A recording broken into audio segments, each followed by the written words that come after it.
Good morning. Second video of the polynomial. पिछले term में पिछले वीडियो पे हमने आपको ये बताया कि पॉलिनोमियल की डेफिनेशन क्या होती है। क्या बताया था मैंने पॉलिनोमियल की डेफिनेशन के बारे में कि polynomial is an algebraic expression in which we use single variable. पहली चीज, एक ही वेरिएबल का इस्तेमाल करते हैं हम। दूसरी कंडीशन क्या होती है, power in terms of non negative integers. Power जो होगी वो उसकी निगेटिव नहीं होगी, ठीक है। या powers in terms of whole number. Power जो होगी वो किस टर्म में होगी, होल नंबर के टर्म में होगी। ये बात बहुत कायदे से समझ लीजिए। अब देखिए, क्योंकि जाहिर सी बात है हमारे लिए 9th जो है वो पहला पड़ाव है। एजुकेशन के कई पड़ाव होते हैं, तो 9th 10th जो है ये एक अलग पड़ाव होता है। तो यहाँ पे हम जब दोबारा आते हैं तो हम फिर समझने की कोशिश करते हैं क्या है। हम 8 तक हम नहीं समझ पाए। देखिए यहाँ पे दो चीज, कांस्टेंट एंड वेरिएबल। कांस्टेंट क्या होता है, मैंने लिखा कि 6x³ plus x² plus x plus 7, let us suppose px is equal to, ठीक है।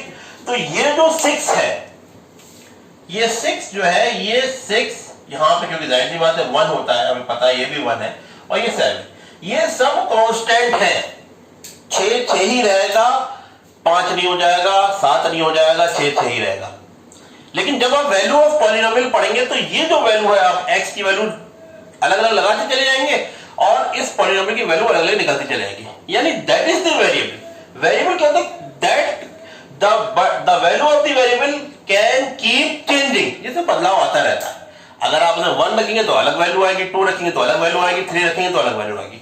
लेकिन कांस्टेंट जो होता है वो बिल्कुल एक ही रहता है। The value of constant remain same throughout.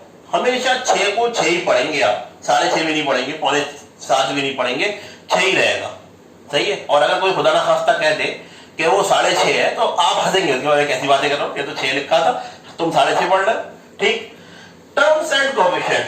अब फॉर एग्जांपल यही मैंने लिया, यहां पे अगर आप गौर करें तो आप ये देखिए, यहां पे 4 टर्म्स का इस्तेमाल हुआ है, 6x³ 1x², 1x और 7, क्लियर। अब इसका कोएफिशिएंट क्या होगा, 6। इसका कोएफिशिएंट क्या होगा, 1, सही है।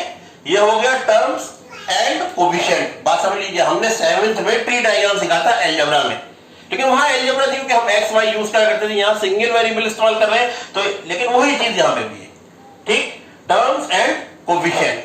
अब देखिए डिग्री क्या होती है।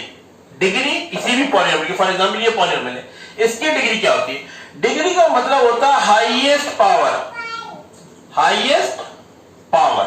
और यहां पे हाईएस्ट पावर क्या है, 3। जो डिग्री जो होती है वो उसकी हाईएस्ट पावर होती है, ठीक है।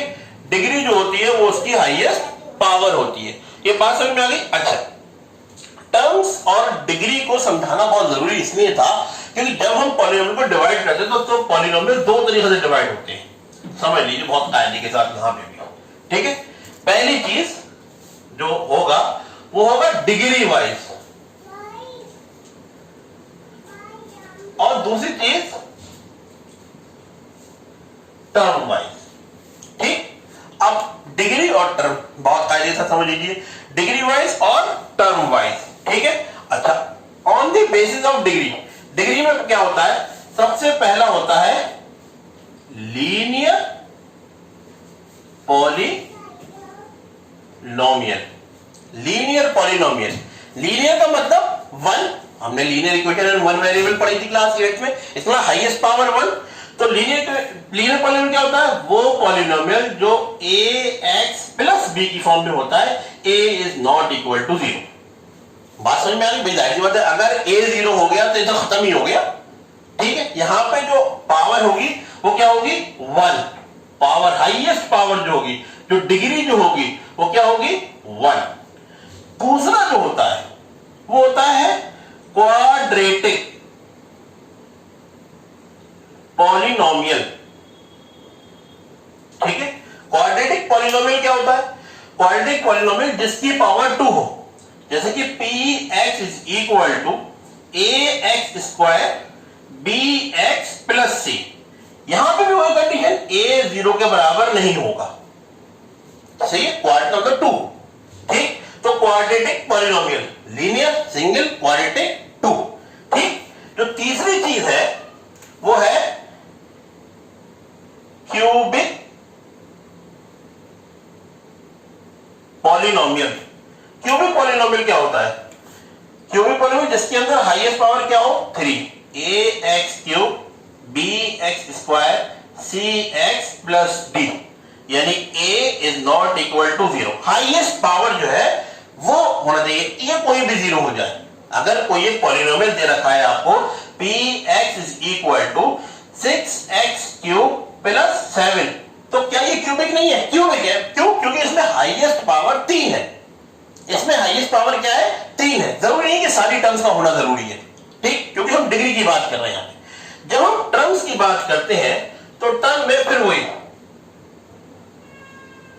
मोनोमियल, मोनो का मतलब single, in which we use single term, ठीक, that is p x is equal to a x. यहां पे बहुत सिंपल चीज समझो, जिसमें हम सिंगल टर्म का इस्तेमाल करते हैं, सिंगल टर्म, क्लियर। मोनोमियल के बाद जो अगला आता है वो आता है बाइनोमियल। बाइनोमियल में कितना होते हैं? बाई का मतलब 2, बाइनोमियल का मतलब बाई का मतलब 2, in which we use 2 terms, clear. उसके बाद जो आता है वो आता है ट्राइनोमियल। ट्राइनोमियल का मतलब tri means 3, in which we use 3 terms, in which we use 3 terms, ठीक। दिस इज दी, हम जब पॉलिनोमियल को डिवाइड करते हैं तो 2 तरीके डिवाइड करते हैं। किसमें? पहला जो होता है वो डिग्री वाइज और दूसरा जो होता है वो टर्म वाइज। डिग्री वाइज में linear polynomial, quadratic polynomial, cubic polynomial. Term wise monomial, binomial, trinomial.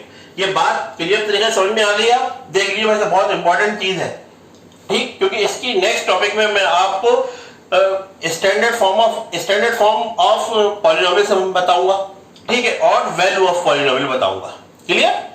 Next उसमें कहते हैं वीडियो में। अगर किसी को फिर भी कोई परेशानी हो तो कमेंट बॉक्स में पूछ सकता है, या ऐसा आप अपने व्हाट्सएप ग्रुप पे भी पूछ सकते हो, जिस तरीके से भी आपके समझ में आए, लेकिन चीजों को समझ लीजिए प्लीज यहाँ पे। Thank you.